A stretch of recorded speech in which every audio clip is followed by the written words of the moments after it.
Hi everybody, Dan Illman here with some exciting news. DRF Formulator, the gold standard in past performance information, is now free exclusively on DRF Bets. Join DRF Bets with the promo code WINNING. Get a $250 first deposit match bonus, a $10 free bet, and free Formulator already uploaded to your account. Access Formulator's premium features, including sortable trainer stats, race replays, personalized trip notes, and lots more. Free Formulator exclusively on DRF Bets.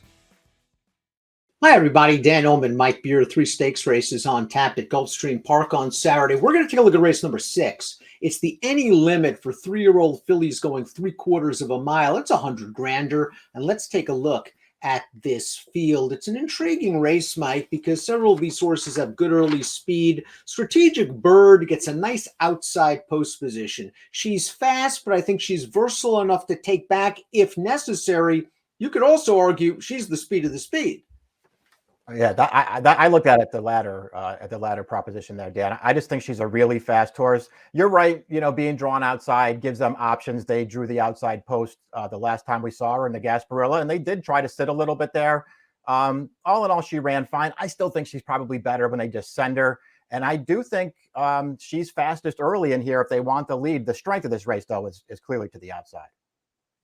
Let's take a look at the Timeform US pace projector. Our friends at Timeform US agree with your assessment. They believe Strategic Bird's fastest. There might be a fast pace up front, but I think it will be manageable going 3/4 of a mile in this relatively short field. A horse the Timeform US has rating from off the pace is the number 1 Leviosa, who's coming into this race on a 3-race win streak. Her last 2 in gate-to-wire fashion. Let's watch her last start, where she was taken for $35,000 by a very sharp trainer in Danny Gargan. And Leviosa went right to the front. She floated on home for a 70 buyer speed figure. And heck, she's the only 3-time winner in this field, taking a big step up in class. I mean, she's going to face some better horses here. You obviously can't knock her recent form. She's been pretty heavily favored, Dan, in all 5 starts so far. 3 wins in a row off the claim for a really, really dangerous guy. I don't think it would be that surprising to see Gargan get a little more out of her here, but this is a tough race for her. There's plenty of speed to her outside. Number 2, You Look Cold's going to have to deal with a long layoff. We haven't seen this horse since October. She was in at Keeneland. She didn't run very well that day. She has won on dirt, but her big victory came 2 starts back over synthetic. I got to take a wait and see approach, especially if she's 6-1 on the line. I'd need double that.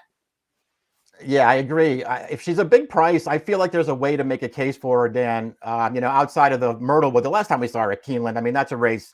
She just basically had no chance in there. You could not close in that race, and she was off the pace. The only other time she sprinted on dirt, just a blowout debut win at Monmouth Park. You're looking at 2-year-old form for her. She could easily take a big step forward here, and she'll have to. Another horse making her 3-year-old debut is number 3, Awfully Fast, who has lived up to her name in most of her starts. She likes to be up close to the pace. She was on the lead last time out at Indiana Grand. She was no match for a runaway winner. She was no match for a runaway winner 2 starts back when entered for $40,000 at Churchill, and she simply needs a buyer boost, and she's in a race where there are a lot of other speeds. Yeah, another horse, making her 3-year-old debut here, hoping to improve, but they've already run her a little bit cheaply, Dan. She does not land. This isn't a big field, but she doesn't land in a very easy spot. We're going to find out a lot more about the 4 and the 5. One Identity and Spirit Wind. We'll begin with One Identity, perfect from 2 lifetime starts. Nice win to start her career on dirt. Interesting that Eddie Plisa ran her on dirt second time out. This time she set off the pace in the pocket, angled to the outside to split horses 3 wide, and she wins easier than the margin of victory indicates. Paco Lopez basically only showing her the whip late, and it was nice to see that the 3 Fire and Spice came back to win the other day. Maybe it validates this big buyer a little bit. Yeah, I thought she ran well in this race. It's interesting, too, to go back and look at it, Dan, because at least in my opinion, it didn't look like she liked the Tapeta track as much as she liked the dirt in her debut, but she still got the job done. You saw that Fire and Spice sort of gaining on her at the end, but I agree with you. She was never getting by. Even if you watch the gallop out, she'd never let that horse get by her in the gallop out. I think she did win easier than it looks. And I liked her career debut on dirt. She was an easy winner that day. Our Spirit Wood, the number 5, was a early runner-up in her career debut. She was an early 2-year-old running in May. Got a break after that race, and she came back firing against Florida-bred Maiden vehicles. Now, Ralph Nix is just having a tremendous meet at Gulfstream, and Spirit Wind never gave this field a chance. Right to the top. She wins by almost 16, and that buyer looks legit, 85. Like them when they win like this. I mean, she just galloped in this race, Dan. They couldn't keep up with her early. You sort of get the feeling that there isn't that much behind her. So especially when you start going through their PPs, this horse just had a clear lead at the quarter pole and then just opened up with every stride. I feel like nobody was running behind her. So in some ways, I want to see her validate the 85. But listen, maybe she's this good. Both of her starts are fine. I like what I've seen thus far from the Sticks. Strategic Bird, who was a blowout winner of her career debut. Then she showed a lot of guts and intestinal fortitude, winning the Sandpiper and earning an 82 buyer as a 2-year-old. She's only run once this year. The race we're going to show you right now, the Gasparilla, and I think she was in against a pretty promising horse in Outfoxed. She was up close to the pace, and it was a solid pace at that. She turns into the stretch with the lead, and the favorite's just going to run her down. She's going to get tired and run third. I think 7 might have been pushing it at this point in her career. I like her turning back to 6, and you could argue this is a little bit of a class drop.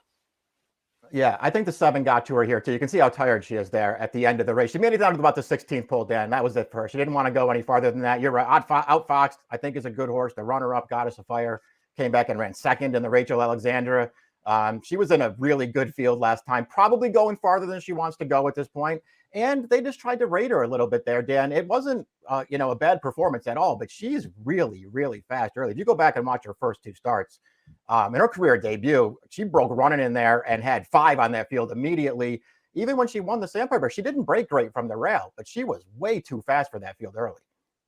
Some promising filly sprinters in this race. Let's take a look at our top selections for the Any Limit Stakes. Mike, you're going with Strategic Bird. You mentioned all of the angles. Outside Post gives the jock options. I think she's fast enough to make the lead along with You in Time Form US. She's getting a little bit of class relief. She's certainly getting distance relief. She is 9-5 on the morning line. How do you play her? Yeah, we'll see how they bet the race, I guess. I feel like she's supposed to be favored in here, Dan. And if she's not, because the 2 horses to her inside both have fast figures showing, I would just bet her to win in here and hope they put her around the front. The horse that I was, I guess, most against was the 5 Spirit Wind. I like One Identity and I like Strategic Bird. I put the 6 on top. Like you, I kind of felt the same way about One Identity Synthetic Win. I think she handled dirt better than Synthetic. Maybe it's saying something then that she overcame the Synthetic and was able to win from off the pace that day. Maybe she's maturing and getting better. I like that she now has a versatile running style. 6-4-5-1 for Mike, 4-5-6-1 for me. Same super, different order in the Any Limit on Saturday at Gulfstream. Best of luck.